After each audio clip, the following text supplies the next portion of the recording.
나라가 너무 힘듭니다. 국민이 너무 고통스럽습니다. 대통령을 잘못 뽑았습니다.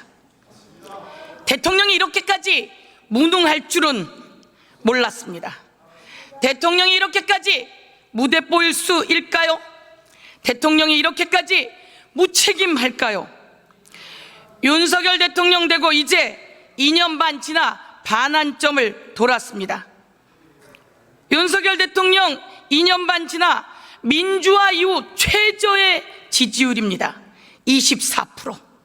그런데 왜 이 대통령은 걱정을 하지 않는지. 부정은 지지율의 3배가 넘는 67%입니다. 이 정도이면 대통령이 정신 차리고 국민의 뜻 헤아릴만 한데 국민의 뜻을 거역하고 있습니다. 순천자 흥하고 역천자 망한다고 했습니다. 국민들의 분노가 윤석열 대통령을 끌어내릴 상황이 되었습니다. 국민들은 마음속에 대통령을 이미 지워버렸습니다. 국무총리 나와주세요.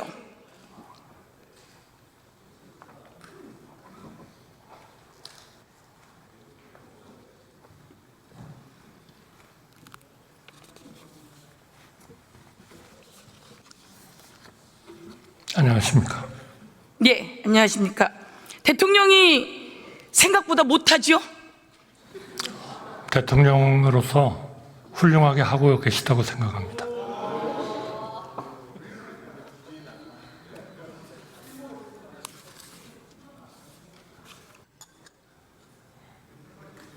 지난해 세수평가는 얼마였습니까?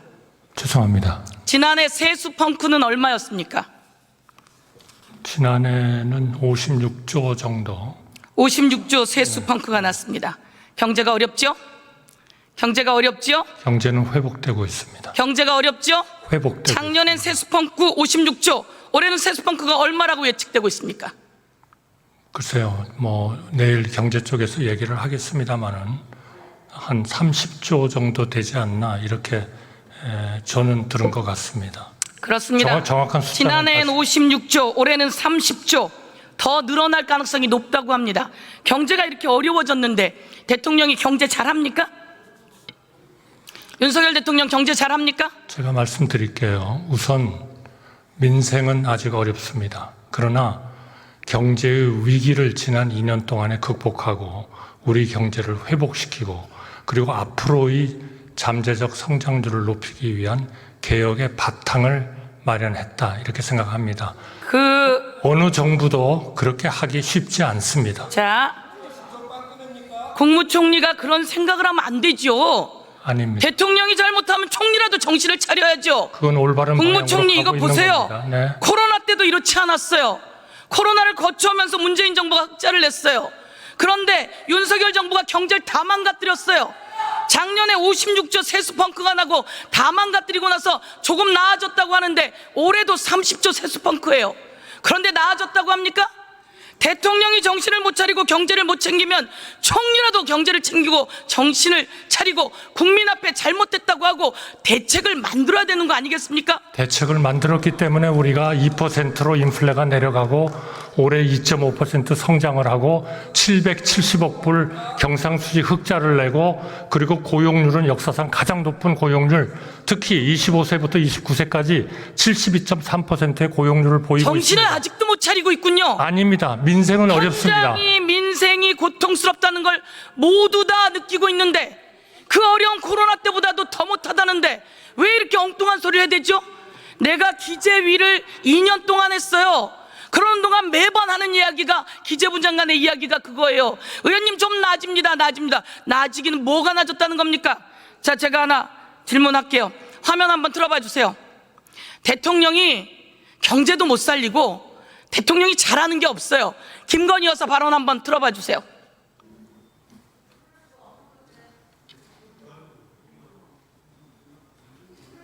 김건희 여사가 이렇게 이야기합니다. 우리 남편은 바보야. 우리 남편은 내가 챙겨주지 않으면 아무것도 못해. 우리 남편은 바보다? 내가 다 챙겨줘야지. 뭐라도 할 수 있는 사람이지 저 사람 완전 바보다? 한번 보세요. 저 누가 한 말입니까? 제가 한 말입니까?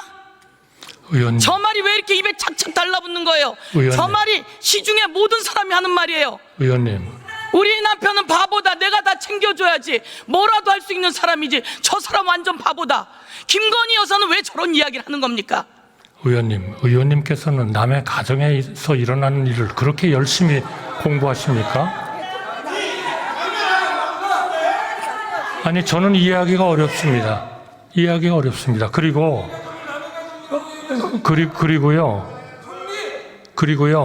자, 보세요. 도대체 경제가 무조건 어렵다. 네, 제가 말씀드렸습니다. 자, 제가 민생은 형님, 아직 완전히 회복 안 됐습니다. 그러나 어느 나라의 경제를 그러면 평가할 때 더 잘하겠습니다. 성장이 잘 되고 물가가 안정되고 국제 수지가 흑자가 되고 그리고 고용이 되면 그것이 그래도 그 경제는 선방하고 있는 거지. 그게 못하는 겁니까?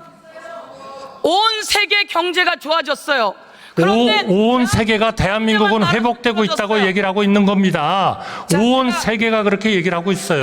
팩트 체크를 해줄게요. 온 세계 경제가 좋아졌어요. 그런데 대한민국만 나락으로 떨어졌어요. 다 윤석열 대통령과 총리가 잘 못하는 겁니다. 아닙니다. 제가 그거는 완전히 잘못된 오도된 통계예요. 말씀해 보시죠. 제가 말씀드리겠습니다.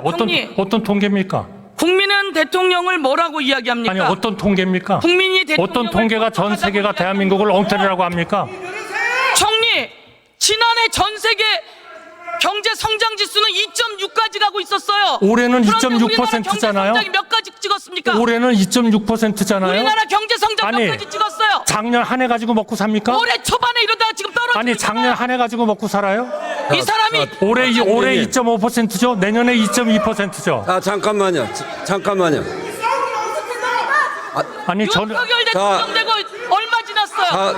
자, 잠깐만 중단하시죠. 자, 잠깐만 중단하세요. 지금 이 자리는 대정부 질의하는 자리입니다. 의원들이 나오셔서 대정부 질의를 하고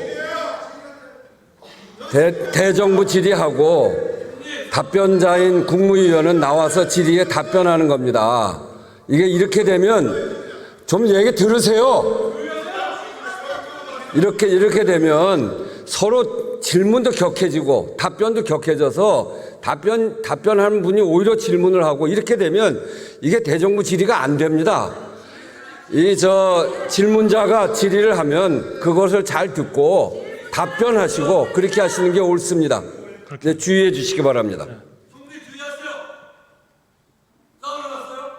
자, 그만하세요. 총리가 저한테 질문하는 사람이에요? 그리고 저는 민심을 전하는 사람이에요. 어려워요. 힘들어요. 국민이 의료대란 때문에 죽어가고 있어요. 그런데 총리가 그렇게 답변하면 됩니까? 그리고 저에게 질문을 합니까? 총리 그러시면 안 되죠. 이런 날만큼은 총리가 듣고 그 민심을 해결할 대책을 세워야죠.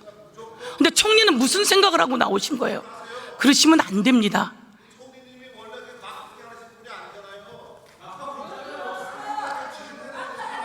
자, 제가 총리 다음부터 그렇게 하지 마세요. 들어가세요. 아니, 진리를 들어가세요. 말씀해 주세요. 진실을.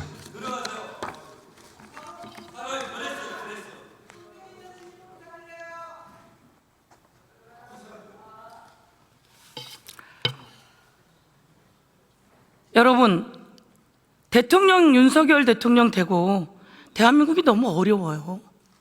이렇게 어려운데 아니라고 하면 되겠습니까? 그러려면 뭐하러 국무총리 합니까? 대책 세우고 방안을 세워야죠. 그리고 얘기를 들어야죠.